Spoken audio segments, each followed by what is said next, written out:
Hello বন্ধুরা, আজকে আমি একটা নতুন রান্না দেখাবো। পালং শাকের শীষ দিয়ে ছ্যাঁচড়া কী করে তৈরি করতে হয় দেখো। তেল তেতে গেছে, এই মাছের মাথা ঝাড়া দিয়ে করবো। কী কী লাগছে দেখে নিই। বড়িটা ভেজে নিয়েছি আগেই, আর আছে পালং শাকের শীষ, আছে ধনেপাতা, আছে গাজর, বেগুন, শিম, আলু, মটরশুঁটি। মাছটা ভেজে তুলে নিয়েছি। ওই তেলেই কালো জিরে সম্বার দিলাম, কাঁচা লঙ্কা সম্বার দিলাম।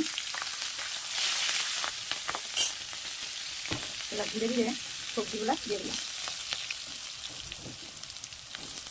সব সবজি একেবারে দিয়ে দেবো। পালং শাকের শীষটা দিয়ে দিলাম,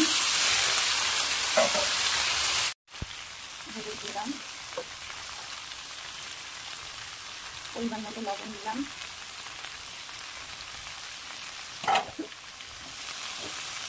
নাড়াচাড়া করে এবার একটু ঢাকা দিলাম।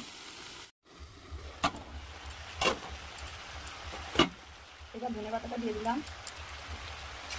আগে একবার ঢাকাটা খুলে নেড়ে দিয়েছিলাম, এখন ধনেপাতাটা দিয়ে দিলাম। যেহেতু একটু শক্ত শক্ত শীষ, তার জন্য একটু সিদ্ধ হতে টাইম লাগবে। আঁচটা মিডিয়াম আঁচে দেবো। এবার বড়িগুলো দিয়ে দিলাম, মাছটাও দিয়ে দিলাম। এখানে একটু নাড়াচাড়া করবো। বড়িগুলো একটু সিদ্ধ হবে, তার জন্য আরেকবার ঢাকা দেবো।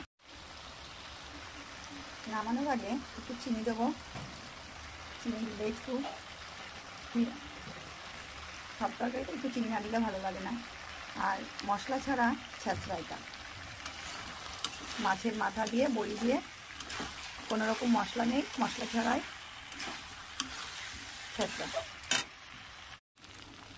নুনটা একটু কম হয়েছে, তাই চেখে দেখলাম একটু নুনটা কম হয়েছে, তাই একটু নুনটা দিলাম।